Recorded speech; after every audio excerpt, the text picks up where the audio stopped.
I feel like everybody talks about there's beauty in the struggle and finding beauty in the struggle throughout, your pain and trying to recontextualize yourself in the growth. I find that it can be hard to see that beauty and understand what that process looks like and what it means. I think that in order to practice finding beauty in the struggle, like all things, like all pursuits in life, practice is key, and finding that beauty in the struggle is not a discovery process that makes all the pain go away.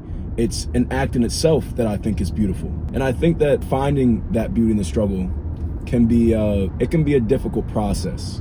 Oftentimes, not always, but it takes being brought to your knees by pain. I feel like in a lot of the times in my life where I was feeling at my worst, at my most overwhelmed, I feel like the feeling is akin to drowning.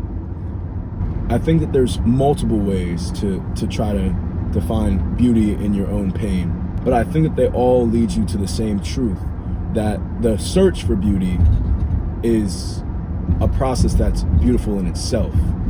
That search for beauty is the process that allows you to grow. And I think that when you hear about finding these processes and understanding your pain, I think that there's a perception of that the beauty is in what you find and the growth is in the lessons you learn. But I think the growth is also in the process that you put into it. And I think that one of the most powerful things for me for recontextualizing my pain and the growth is looking to put my feelings into some sort of art. So for me, one of the hardest things on me in my life, in my recent life growing up, was my father passing away from cancer. This happened while I was in school, and a lot of other things were going on in my life as well.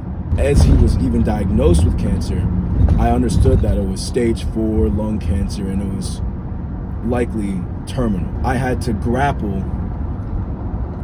and reckon with all this influx of emotion. I think that my search for the beauty was not a composed, novel, disciplined search. It was a desperate struggle. When people describe looking for beauty in the struggle, they describe it as this elegant process, but I feel like it often comes to you out of a place of desperation, grasping onto anything that can make you feel just 1% better about the situation that you're in. And for me, that grasp, that struggle, this pain that you're experiencing shapes you, both in the way you currently feel and the way you'll feel down the line. And I think it's taking a step back to understand that whatever pain you have will not simply go away if you put it in a jar and put it on the shelf.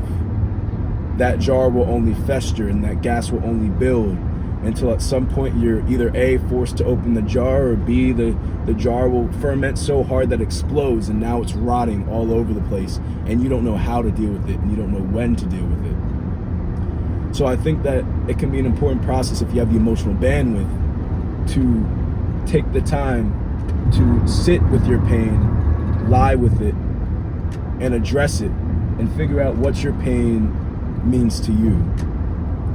And I find that as I continue to work with this, because my father passed away about 2.5 years ago now. Wow, time flies. I find that this pursuit is ongoing. My pain continues to evolve and shape as I continue to find the beauty. So, for example, for me, I feel like one of the true beauties in life is juxtaposition. I find it to be fascinating. And I feel like that juxtaposition is one of the key emotions around, or key concepts around, finding beauty in your own pain or finding beauty in your own struggle. The juxtaposition being the discourse or the meaning that you find when comparing two unlike things. My father's cancer made me understand how limited my time was with him. And it made me choose to work hard to bring myself as close as possible to him and understand him as much as possible with the limited time that I had left. I also think that it did the same for my father as well. I think, again, going into this beauty in the pain is the beauty can be painful in itself. What brought me closest to my father is a disease that took him away from me. I think it's beautiful that I was able to get closer to him, that I was able to understand him in a way that I never quite understood him before. My father was a very enigmatic man. His cancer made me understand my priorities with my relationship with him. But also, I think it exacerbated that pain because the beauty I was feeling of getting closer to him, our closeness, our togetherness continued to heighten as he continued to deteriorate.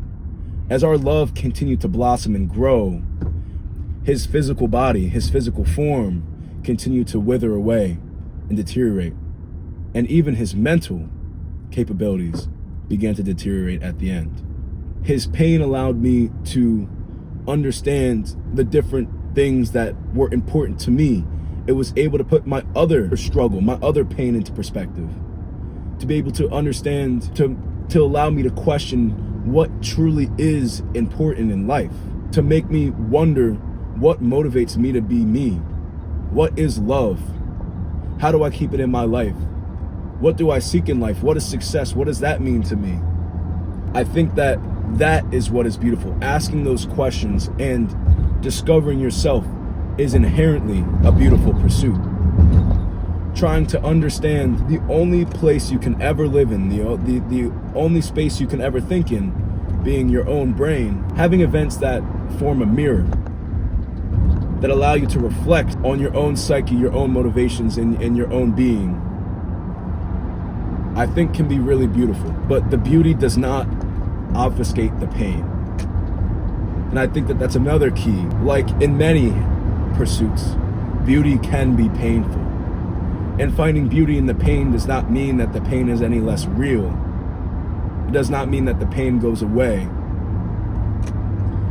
It means that you can look at that pain and appreciate it for what it is. That is what's beautiful. And as you continue to address it and you continue to look at the beauty, you can find that silver lining and hang your hat on it. And as these situations get further and further away, as the time dulls the senses, you can start to look at your experiences, and if anything, you can see how they made you the person you are today. As you continue to pursue and understand who you are and what you are as you stand, your being, your soul, understanding why you are the way you are can help you accept yourself. It's almost a feedback loop, that self-acceptance and willingness to address your pain, and willingness to understand that two truths can exist at the same time. Something can be beautiful and painful. Something can be what made you who you are today and be something that you never wished happened. These multiple things are not mutually exclusive. I think that's where a lot of the beauty and struggle is. I think that the skill set that you have to be able to use these lenses to find and recontextualize your pain, that's another thing that you can practice. Not only am I using this time to work on understanding myself more and able to look at the good in my pain and understand that you can also build your own confidence in your ability to approach pain the next time. You can practice, you can understand, you can learn, you can grow. And I think that is another impactful pursuit. That understanding, that practice of acknowledging that beauty can come from pain and imperfection can be a thing that allows you to love yourself a little bit more. Things that hurt, things that aren't perfect, things that still eat at you to this day, have a beauty in them and have value in them and are worthy of being acknowledged and appreciated, can translate really well to loving yourself.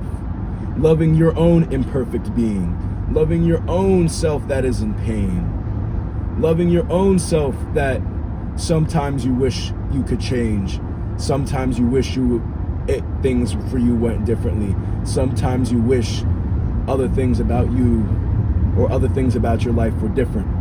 That pursuit of practicing and acknowledging beauty in different phases in life can practice acknowledging loving yourself. Just like finding the beauty in pain, and just like all pursuits in life, it's not a linear process. It's not a consistent process. And once you find that beauty, that does not mean that beauty will change. That the way that you see things, the way that your world is shaped, the events in your life that have led you to think the way you think now will remain the same, and that your outlook on the world will remain the same.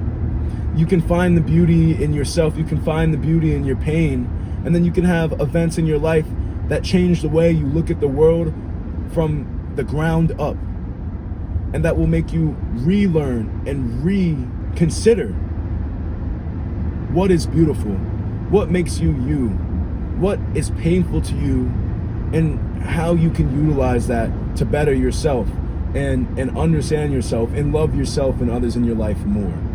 Going back to the beginning, it's the process of understanding. It's the practice that you get by continuing to try to understand, by continuing to aim to find the beauty. That is really what can allow you to find the beauty. It's the process that is beautiful in itself. There's a whole idea of working on becoming more process-based that I want to pontificate, if I want to use a fancy word. Pontificate on more.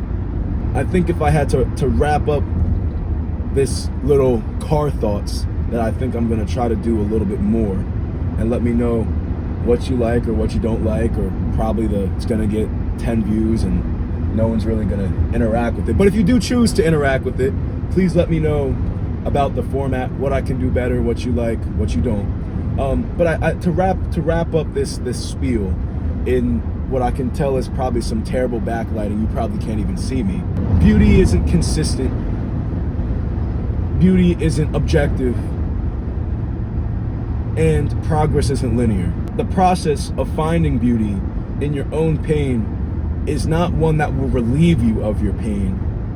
It's one that will allow you to understand your pain and find what makes you you. And that practice and that discipline to pursue it can help you to love yourself, your own pain, and your own imperfections. The pursuit of understanding yourself is one that you will continue to be on for the entirety of your life. It is something that you should work on as tenaciously as any other aspect in your life. Because at the end of the day, you only have one brain, you only have one mental headspace, and your consciousness exists for as long as you'll live. So you might as well work your hardest to try to make your brain and your conscious and your own thoughts as good of a place as you can be, and be able to forgive yourself and be kind to yourself when you aren't at your best. But understand that all of your emotions are part of what makes you human, part of what makes you alive, and part of what makes you beautiful.